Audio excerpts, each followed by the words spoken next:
Ladies and gentlemen, welcome once again. I hope you're doing great. Today we're sitting here with MSFS 2024, more or less after 10 months of release. It was not a good release. We all know it in the flight sim community, it was a complete bust. But they've been working on it, and I'm curious to see what has changed so far.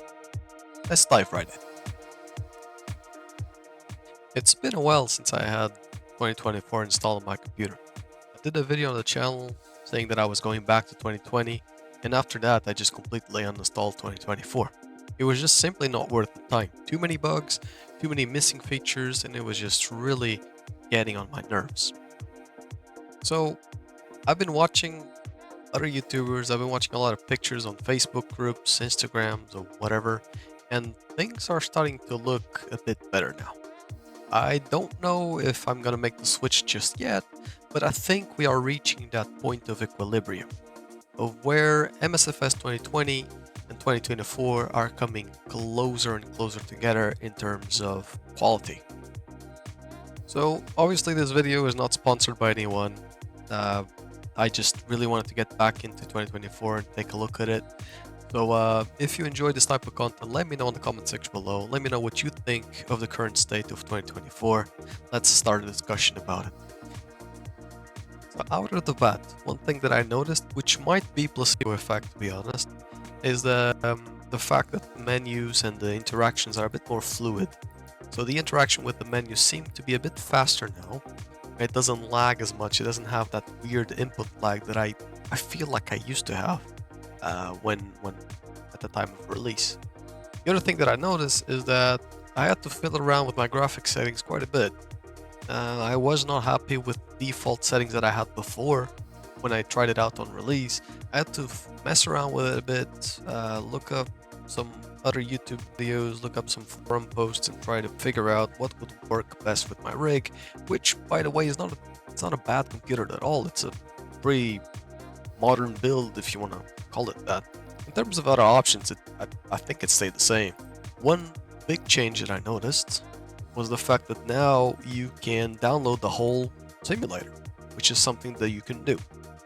I think it was on Sim Update 3, you might want to correct me if I'm wrong, but you can download straight to your computer all of the base content, which means that one of my biggest gripes about 2024 is now fixed. My biggest gripe was everything is streamed, I need to have a good internet connection.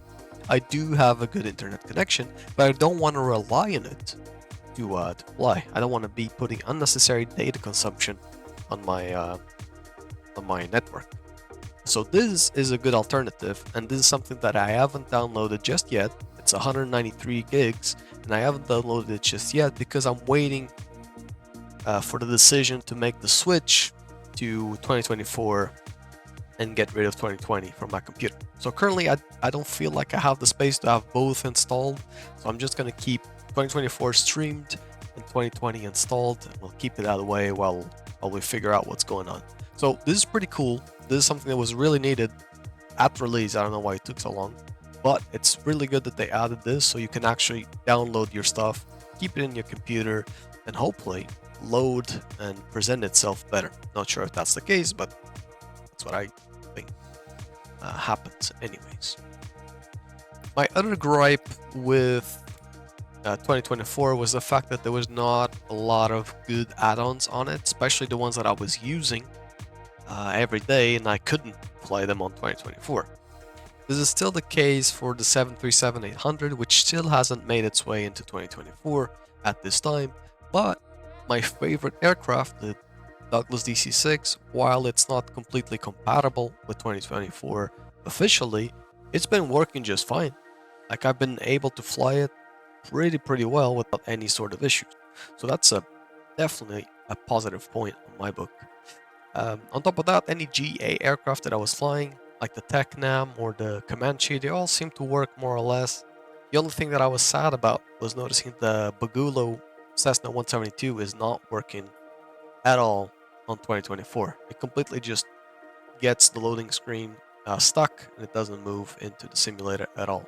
So unfortunately, it's not working. But to be honest, the default Cessna 172 is not bad anyway, so I'll survive.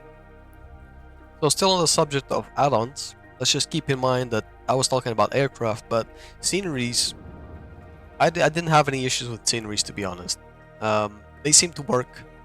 Performance might not be the best on the sceneries, but it's not a big deal, to be honest. It's been okay. Been working fine so far. So yeah, this Piper, I know it's free because it's kind of an apology from Azobo, but is a pretty good add-on. I actually do enjoy it quite a lot.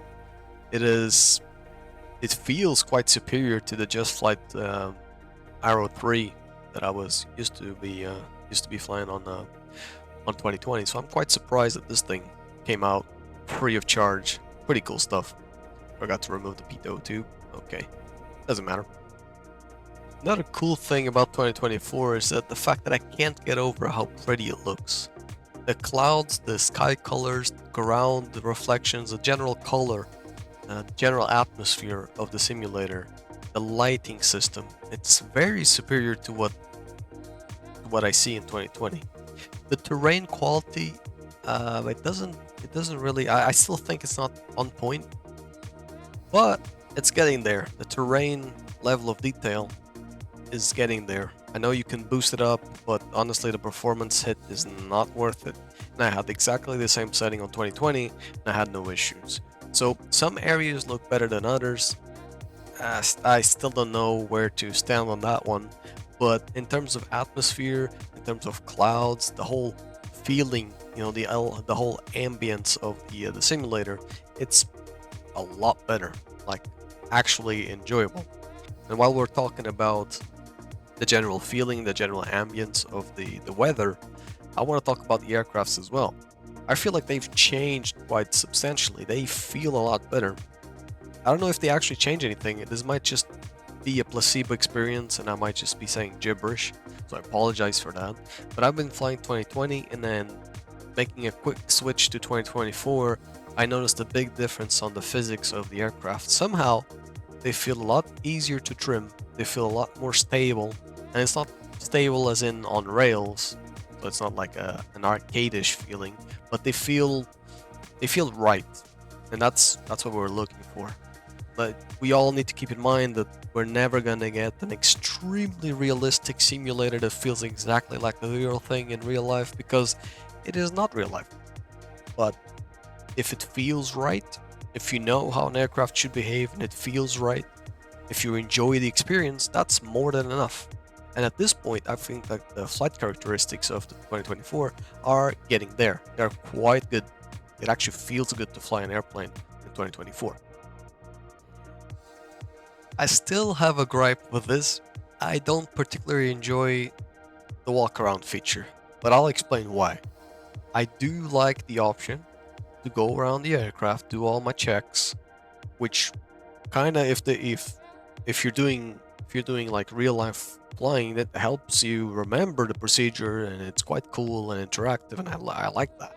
What I don't like is that you're forced to do it. You should be able to skip this. This is like basic. If I don't want to do pre-flight checks, if I don't want to do and start on the outside of the aircraft, I should be able to just skip it. There's so many options that you can skip in terms of difficulty. This should just be another one. It's not a big deal. But it really grinds my gears having to be outside the airplane all the time, getting rid of all the stuff. It's just not good.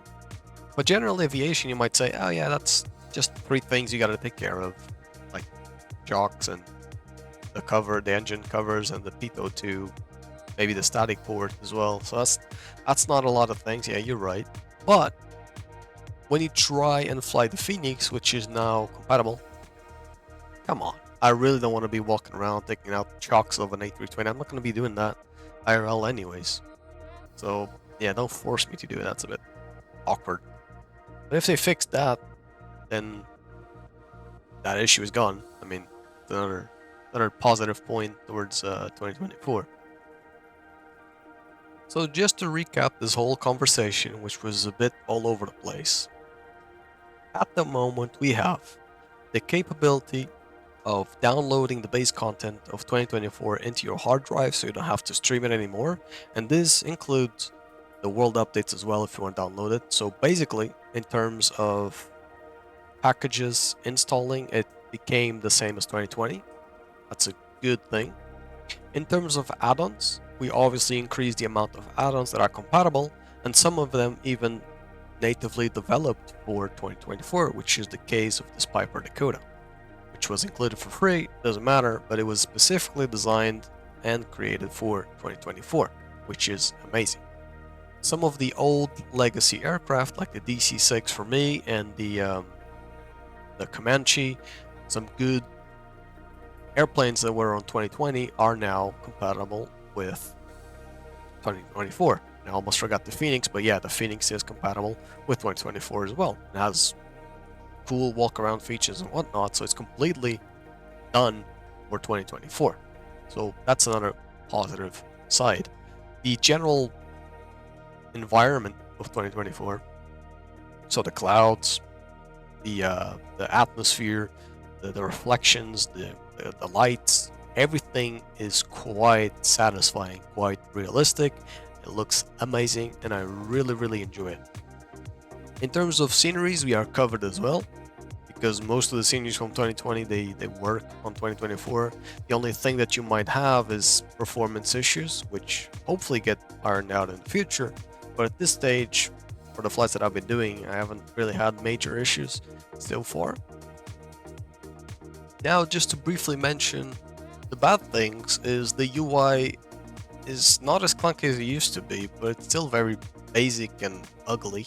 I really don't like it. And I forgot to talk about the controls mapping, but I'll take the chance now to say it. The controls mapping is still very confusing. I figured it out, but then I gave up on it and went back to using X's and O's to configure my Honeycomb, the Octavi, and everything that I use in the simulator. I just do it externally and just completely neglect the native control settings. It's just not worth my time. So instead of that, I imported my profiles from 2020 from X's and O's and imported them into 2024, and everything's working just fine. The other negative side that I still have with 2024 is the fact that you are forced to do this walk around. I want to start inside the cockpit. Please, it's a very simple option. Just let me do it. Hopefully they'll fix that in the future. So, even though I didn't really like 2024 when it came out and the following weeks, months, I am now inclined to say that it's growing on me. It is reaching that point where I can see myself flying on 2024 more and more. I'm quite pleased to say that it has reached that point where I'm probably going to be making content on 2024. Unless any major bug happens, any major complete weird issue happens, I'm probably going to be doing content on 2024. Maybe on 2020 as well. We'll see. I'm on that transition phase right now. I was completely on the denial phase up until now, but they're starting to win me over, which is a good thing, because we want to keep moving forward in life, right? So that's quite happy with that. So really important, let me know what you think on the comment section below. I really want to hear your opinions about 2024. Have you ditched it completely? Are you planning on coming back? Are you just completely soloing 2024? Are you just flying 2020? Just let me know in the comment section below. Leave a like, subscribe, and as always, safe flights to everyone. See ya!